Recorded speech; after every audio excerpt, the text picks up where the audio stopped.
뭐든지 이렇게 새롭게 시작이 되는 모습들은 기대 그리고 설레임 그리고 희망이라는 말이 주제가 되겠지만 오늘도 역시 그렇게 하면 지금 우리가 경험하고 있는 시대적인 환경 교회들과 성도들이 겪고 있는 어렵고도 고통스러운 상황에서 이 상황의 시급성 그리고 중대함을 우리가 서로 잘 알기 때문에 우리 새롭게 출범하는 목사회의 모든 임원 여러분들과 또 뉴욕 이 어려운 이민사회에서 함께 목회하시는 우리 성도님들이 목회자들이 함께 본문을 가지고 생각도 하고 주님의 뜻을 헤아려보는 귀한 시간 갖기를 원합니다.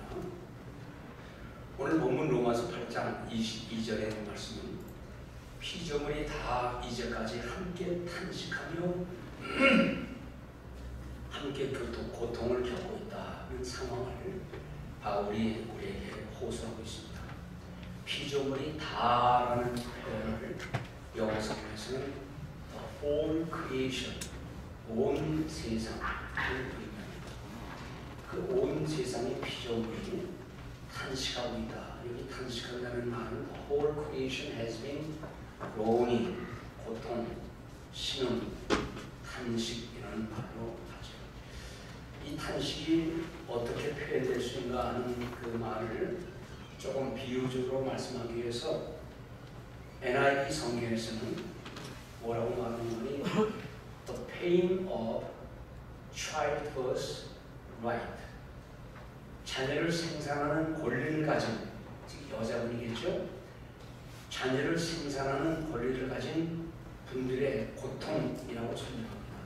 그래서 우리말 번역에는 그런 말은 없지만 이 절을 번역하는 많은 성경은 이렇게 번역합니다. 우리는 모든 피조물이 오늘날까지 함께 신음하되 함께 해산의 고통을 겪고 있다는 것을 알고 있습니다. 어느 한 영역이 아니라 모든 영역에서 고통을 겪고 있는데 그 고통은 해산의 고통을 겪고 있는 여인의 모습으로 말씀했습니다. 이 절에 앞서 20절에는 The creation was subject to frustration. 우리말로 말하면 온 세계가 절망에 빠져들게 되었다라고 말씀합니다. 이런 절망적인 표현은 그 당시나 또는 오늘 우리 세상을 살고 있는 우리들의 모든 모습과 겹치고 있습니다. 사도가 지금 어디에 초점을 맞추고 있는가? 가장 중요한 것은 무엇인가? 들이나 산이나 나무나 바다가 신음하고 고통에 빠져 있다는 것보다는 그 계속 이어서 나오는 말은 인간들이 이런 고통의 주인공들이 되고 있다는 말씀입니다. 요즘 사람들이 절망적으로 생각하는 게 많이 있습니다.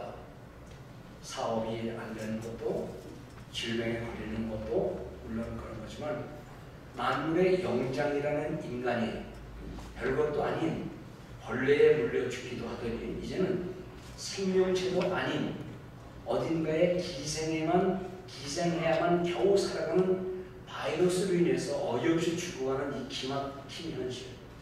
과연 인간은 만물의 영장인가? 라는 의문을 품게 합니다. 그러면서 동시에 이렇게 죽어가는 현실에서 우리가 믿는 신앙은 도대체 무슨 의미를 갖는가? 말할 필요도 없이 오늘날 전개되는 코로나의 현실 그리고 포스트 코로나로 예견되는 미래의 세계는 상상만 해도 우리를 암울하게 만들어가고 있습니다. 백신을 만들어서 모든 것을 이긴다고 하지만 사실 목회자들이 볼 때는 백신을 만들어서 이 모든 고통을 이기면 그 다음 인류는 어디를 향해 나갈 것인가? 한마디로 인류는 어두운 문명의 길을 계속 가고 있다. 더구나 맹목적으로 가고 있다는 것입니다. 과연 백신의 제조가 우리 목회자가 관심을 갖고 있는 문제의 해결이 될 것인가?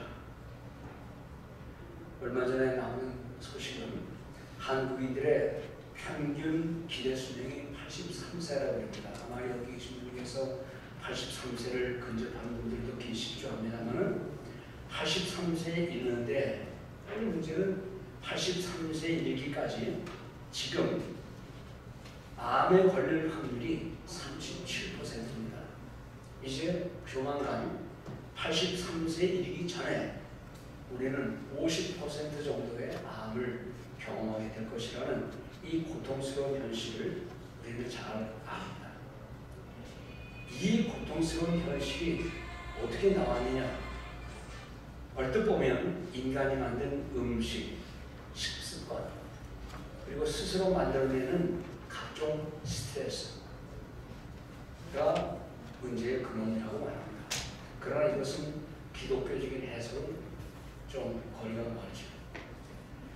저는 로마서 읽으면서 특히 8장 읽으면서 오늘 우리 김영수 목사님께서 읽어주신 말씀, 사도의 말씀이 예언서는 아닙니다만은 그러나 오늘의 상황이 2000년이라는 간격을 가진 당시의 바울 사도의 상황을 볼 때 우리는 이 오늘날 전개되는 이 고통스러운 현실에 대해서 우리가 어떻게 이해하고 이겨나갈 수 있을까를 본문을 통해서 좀 생각해 보려고 합니다. 수많은 해법들이 있다고 나온다고 말은 하지만 우리가 믿는 것은 하나님을 외면하고 있는 불신앙의 이런 현실, 인간이 만든 현대 문명이 제 아무리 발달되었대도 결국 우리 모두를 우울하게 만든다는 사실에 대해서는 우리 모든 목회자들은 동감하고 있습니다.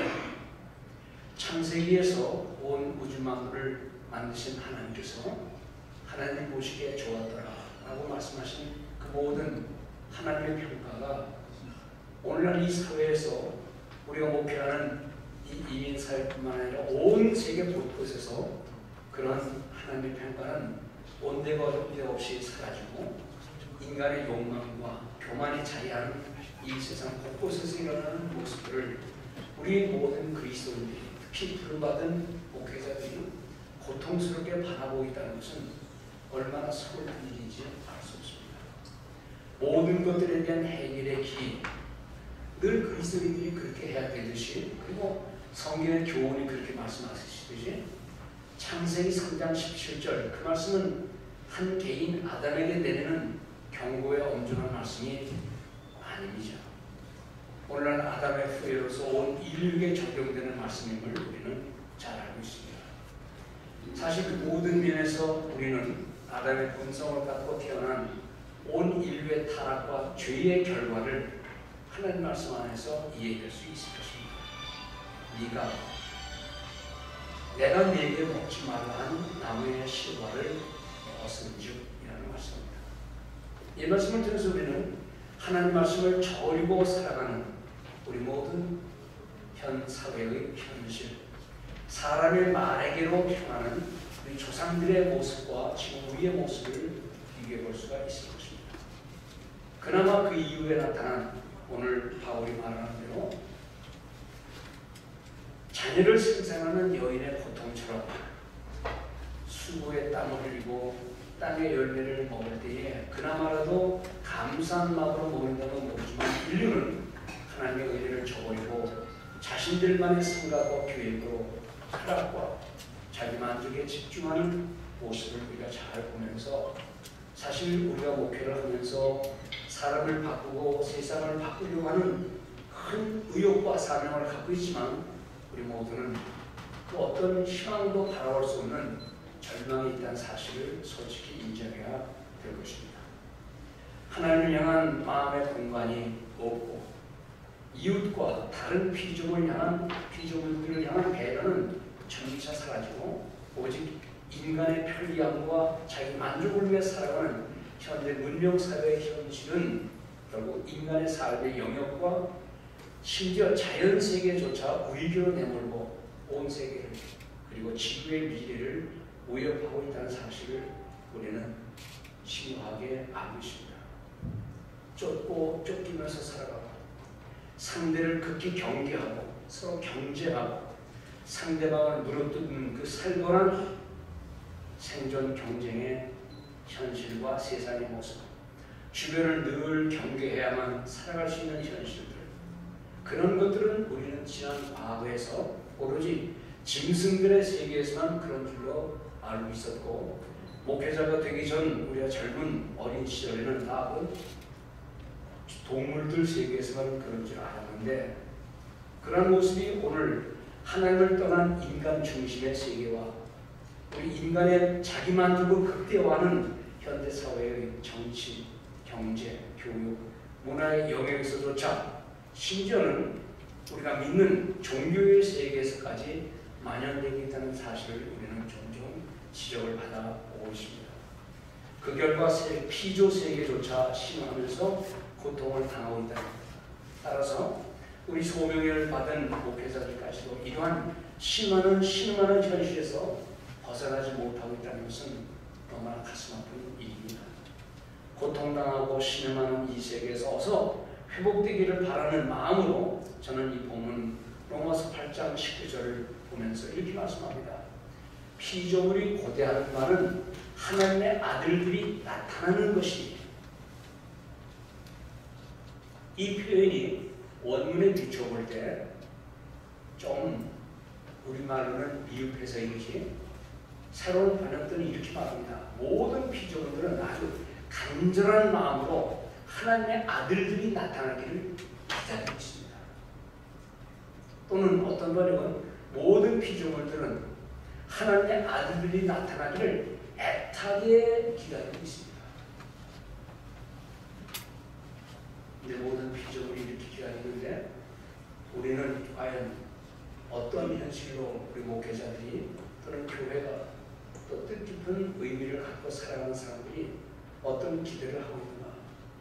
오늘날 고통당하는 인류 사회의 현실에서 사람들이 애타게 기다리는 것은 무엇이고 우리 목회자들이 애타게 기다려야 할 것은 무엇인가? 사람들은 말합니다. 더 많은 만족, 더 발전하는 사회, 교육의 만족, 걱정 없이 쓸 수 있는 경제적, 권력, 끝없는 욕망을 향하는 사회를 봅니다. 여기 18절에서 언급되는 바 하나님의 아들들이라고 했는데 그건 누구를 의미하나? 하나님의 아들들이 나타나는 그날이 되면 모든 피조물들도 하나님이 내리신 저주에서 벗어나게 되고 풀려나게 되고 더 이상 고통으로 신음하며 탄식하지 않게 된다는 것인데, 그렇다면 하나님의 아들들이란 누구를 의미하는가? 이 본문에서 언급하는 하나님의 아들들이라는 지금의 우리가 아니라 앞으로 장차 부활의 새로운 몸을 입어 하늘의 영광을 얻게 될 때에 바로 그때의 우리들의 모습이라는 사실을 많은 학자들은 지적합니다. 우리가 하늘의 영광을 받아 부활의 새 몸을 갖게 될 때에 자연세계도 비로소 고통에서 벗어나서 원래의 창조 목적에 적합한 완전한 모습으로 회복된다는 말인데, 그렇다면 현실 세계에서는 이런 회복이 불가능한 말인가? 저는 이 본문을 보면서 많은 의문을 갖습니다. 그러면 기독교 신앙은 무슨 의미를 갖는다는 것인가? 신학자들은 책상에 앉아서 장래의 일이다라고 말하지만 우리 목회자들은 현실 사회 속에서 고통하는 수많은 일들과 사람들 앞에서 어떤 대답을 내놓아야 될 것인가? 죽어야 된다는 말입니까? 주님이 오셔야만 된다는 말입니까? 우리가 늘 듣기도 하고 가르치기도 하는 것은 우리가 이미 예수 그리스도를 믿음으로 하나님의 자녀가 되었고 미래의 상속자들이 되었고, 그래서 우리는 그렇게 들었고 배웠고 또 가르쳐 왔는데 우리들의 모습이나 우리들의 힘으로는 지금은 안 된다는 말을 한다면 신앙은 무슨 의미를 갖는가? 종종 이해하기 힘든 이러한 사도 바울의 말씀의 의도는 우리 인간이 부활의 새 몸을 입고 부활의 영광을 입기 전까지는 이러한 회복은 불가능하다라는 말씀을 하는 것 같은데, 그렇다면 피조물 세계의 절박한 모습들이 회복과 종말에 대한 세세한 묘사 대신에 왜 바울은 사도의 종말에 대해서는 더 이상 이야기를 하지 않고 그 다음부터는 성령의 사역, 하나님의 사랑, 그리고 약속된 하나님의 자녀들의 회복에 대해서 왜 그렇게 말씀하는가? 더 나아가 이스라엘의 회복과 이방인들의 구원받은 성도의 새로운 삶에 대하여 말하면서 바울이 로마서를 마치고 있는데, 어찌 보면 우리가 궁금해하는 것에 대한 정답을 내리지 않은 채 글을 마무리한 게 아닌가. 저는 개인적으로 로마서의 깊은 고민을 바울이 왜 이렇게 글을 마치는가에 대한 궁금증을 늘 갖고 있습니다. 물론 사도의 교훈은 아무리 많은 고통을 받는 피조세계의 신음, 그로닝이 있어도 언젠가는 하나님의 영광이 나타난다는 말씀을 하고 있는 겁니다. 심지어는 피조물들도 모두가 완전한 하나님의 아들들로 변화되는 날을 고대하면서 기다리고 있다는 말씀합니다. 그러면 하나님의 아들들의 변화된 모습만이 피조세계의 희망을 희망한다는 것인데, 이것이 1차적으로 장차 일어날 부활의 몸을 말씀하는 것으로 이해하면서, 그러나 사도가 그 다음에 계속해서 교훈하는 의도는 뭐냐면 이 비극적인 종말에 대한 허무적인 사고를 말씀하느냐? 그렇지 않아요. 하나님의 약속을 믿는 하나님의 자녀들의 삶과 관련하여 그는 매우 진지한 말씀을 그 해결책으로 말씀하고 있습니다. 비록 신음하는 세계가 있고 이에 따른 하나님의 진노가 로마서 9장에 그리고 10장과 11장에 그리고 이어나오는 사도의 교훈은 하나님이 인자하신 가운데 이해되는 구원 계획을 그 이후에 계속 말씀하는데, 그렇다면 이를 따르는 성도의 실제적인 삶의 문제로 이 모든 문제를 해결할 수 있다는 것인가? 바울은 13장 12절에서 이렇게 말씀합니다. 밤이 깊고 낮이 가까웠으니. 밤이 깊다는 말은 우리가 다 이해합니다. 우리는 이 세상이 얼마나 어둠이 심각한가. 목회자의 마음속에도 교회 안에도 이 세상은 말할 것도 없이 점점 어두워 밤이 깊어가고 있다는 탄식을 우리 스스로 하고 있습니다. 그리고 낮이 가까웠다는 말씀에서 주님의 구속의 날이 임박해 있다는 사실을 압니다. 그런데 이어서 바울이 교훈하는 내용과 방향은 성도의 현실에서의 진실한 삶의 문제를 상세하게 교훈합니다. 제가 시간 관계상 이 모든 내용들을 언급하기는 힘들지만 사도는 마지막 15장에 이르기까지 성도가 하나님의 영광을 돌려야 할 삶의 과제들을, 일반 성도의 삶의 모습, 구원의 문제를 향한 복음 전파의 모습, 서로 사랑하고 이해하는 삶의 문제를 아주 강하게 언급하면서 바울 서신 로마서를 마감합니다. 비록 그 약속된 날이 올 때까지는 고난이 없어지는 것은 아니지만은 또 우리 모든 신자들도 피조물처럼 하루속히 고난과 고통에서 벗어날 그날을 고대하면서도 성령 안에서 현재의 고난을 통과해야만 한다는 말씀을 바울은 합니다. 따라서 우리 고민해야 되는 것은 어떻게 하면 이 고난 속에서도 우리의 생각의 방향과 삶의 과제를 갖되 장차 나타날 하나님의 자녀들의 모습이 오늘 현실을 살아가는 현대인의 신앙생활 속에서, 특히 부름받은 소망의 목회자들 가운데 목회자로 살아가는 현실적인 삶의 태도와 자세를 어떻게 교훈하는지를 깊이 생각하면서 성도로서의 본분과 부름받은 소명의 사람들로서 우리의 삶의 과제는 어떠해야 되는지, 성령 안에서 구체적으로 어떻게 살아가야 되는지를 그 대안으로 교훈해 주고 있습니다. 로마서 8장 18절을 말씀합니다. 생각하는데 현재의 고난은 장차 우리에게 나타날 영광과 비교할 수 없다. 현재 당하는 고난은 미래에 나타날 하나님의 영광과 비교할 수 없기에 장차 나타날 영광을 계속 바라보라 이 말씀입니다. 여전히 불안전하고 몸도 마음도 연약해서 쉽게 아프기도 하고 또 종종 죽음의 위기를 당하는 연약한 인생의 모습, 우리의 모습 속에서 상처로 찢겨지고 위기를 당하지만 그럼에도 불구하고 장차 미래에 있어서의 부활된 하나님의 아들들로서의 변화될 것을 바로 현실의 삶에서 드러내되, 그러나 미래를 바라보면서 소명의 사람들로 살아야 된다는 말씀을 바울은 강조합니다. 고통 속에서 주저앉고 낙심하지 말고 세상 사람들이 바라보는 그 희망을 우리의 희망으로 바라보지 말고 현재의 고난 속에서도 소명의 사람들로 오히려 성령의 기쁨이 충만한 모습으로 소명에 따라 복음 중심의 삶을 살아가는 삶을 9장, 10장, 11장 이후에서 말씀합니다. 시름소리가 난무한 세상에서 다음에 세 가지를 생각하면서 본문의 말씀을 마무리하려고 합니다. 첫째는 소명의 사람들이란 현실에서 모든 것을 기대하고 바라는 사람들의 시선이 아니어야만 한다는 것입니다.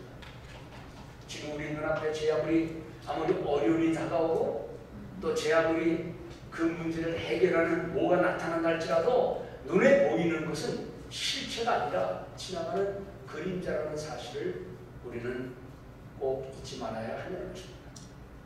그래서 바울은 8장 24절에서 말씀합니다. 우리가 소망으로 구원을 얻었으니 보이는 것이 소망이 아니다. 보이는 것이 전부라면 누가 보는 것을 바라겠느냐. 어떤 분이 이렇게 말합니다. 눈에 보이는 희망은 진짜로 희망이 아닙니다. 보이는 것을 바랄 이유가, 소망할 이유가 어디 있습니까?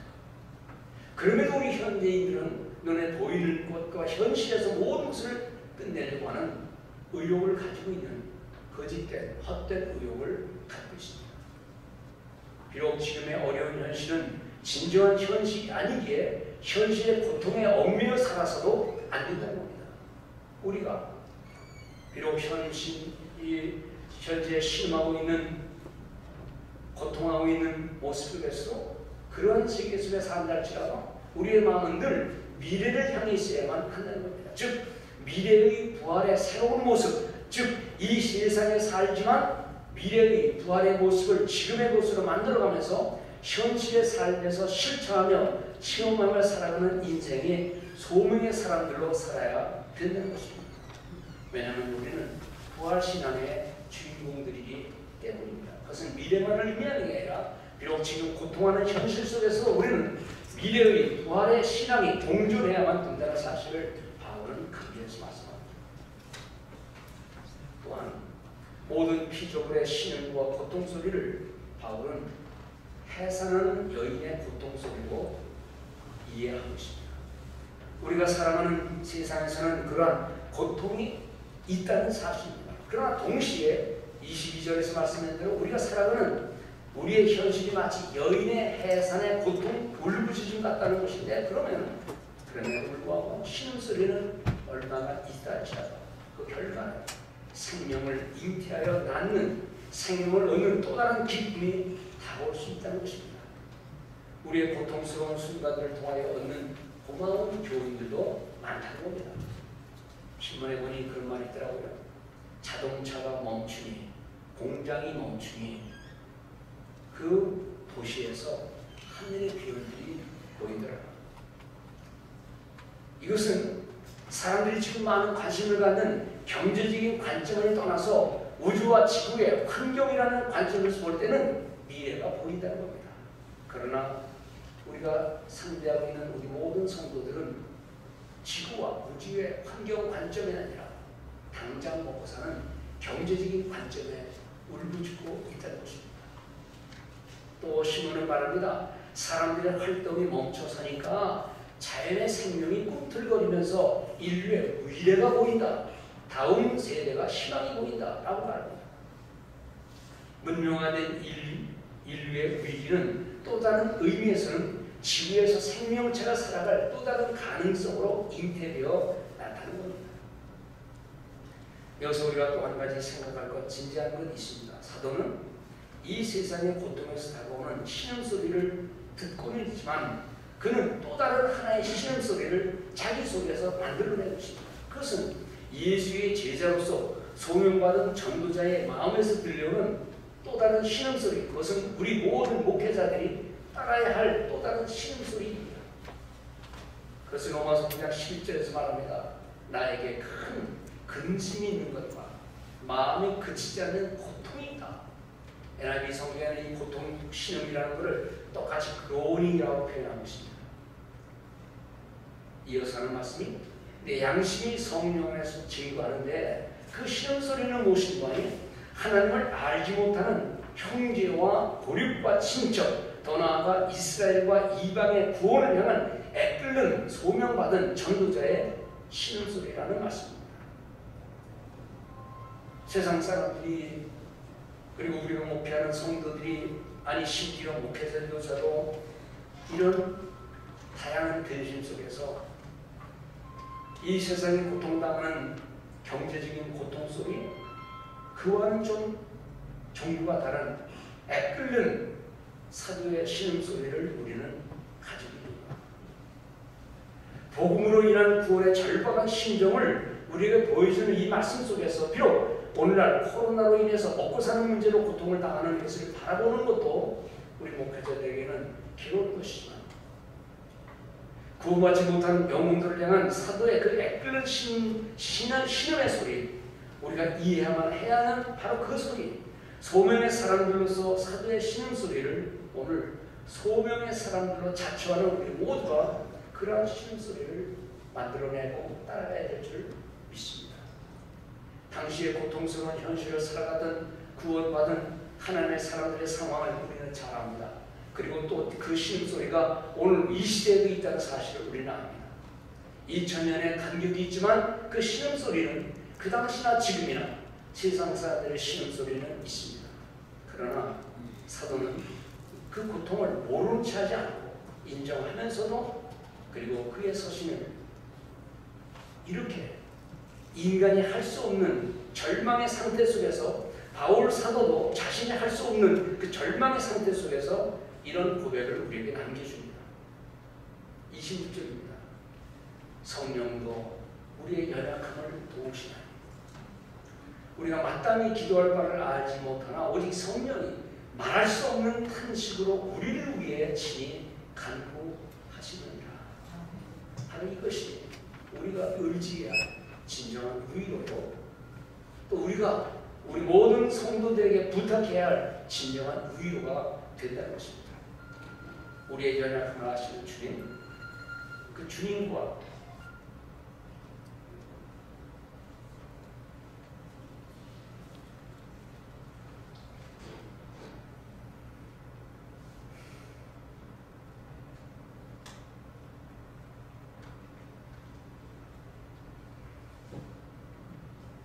우리 주님은 우리 목회자의 약함을 아십니다. 해결할 수 없다는 걸 아십니다. 바울도 문제를 다 제기해놓고 자기도 해결 못하는 걸 아십니다. 그래서 그는 그의 말을 이렇게 마칩니다. 성령도 우리의 약함을 아신다.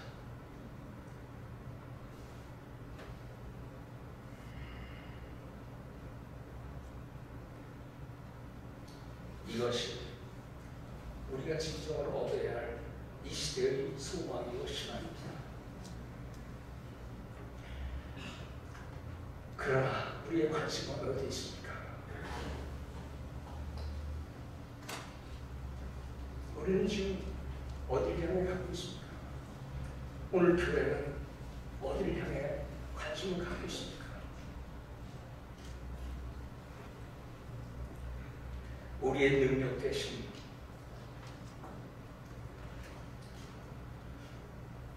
우리의 수단 방법 대신 바울은 이 믿음을, 즉 성령을 의지하는 믿음을 가지라고 오늘 말씀합니다.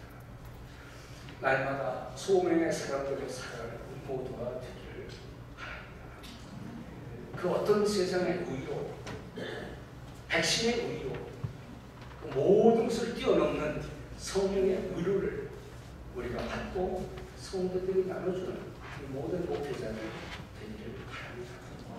세상에서 당하는 근심과 고통이 있기는 하지만 우리가 받은 소명으로 인한 또 다른 근심, 소명으로 인한 또 다른 근심 속에서 하나님의 뜻을 이해나가는 이 모든 목회자들 되기를 주님 이름으로 축원합니다. 하나님 아버지, 근심 걱정 많은 세상에서 우리 목회자들이 먹고 마시는 것 때문에 걱정하는 건 아니다. 우리는 위대한 소명을 받았는데 우리는 너무 약하여 이 소명을 잘 감당하지 못하고 있습니다. 하나님, 바울의 문제를 제기하고는 믿는 믿음과 내일을 향한 부활의 길이어 살아가면서 성령에 의지하여 우리의 연약함을 도우시는 성령 강조하면서 성령께서도 그 능력 많으신 성령께서도 하나님이신 성령께서도 말할 수 없는 탄식을 갖고 계시다고 했는데 우리가 오죽하게 믿습니다. 하나님 아버지, 연약한 우리들을 불쌍히 여기시고 소명받은 우리 목회자들이 긍지를 갖고 하나님의 사람들로 날마다 새롭게 일어나서 어려운 시대를 이겨내는 복음의 주인공들 되도록 우리 모든 목회자들을 축복해 주옵소서. 예수 그리스도의 이름으로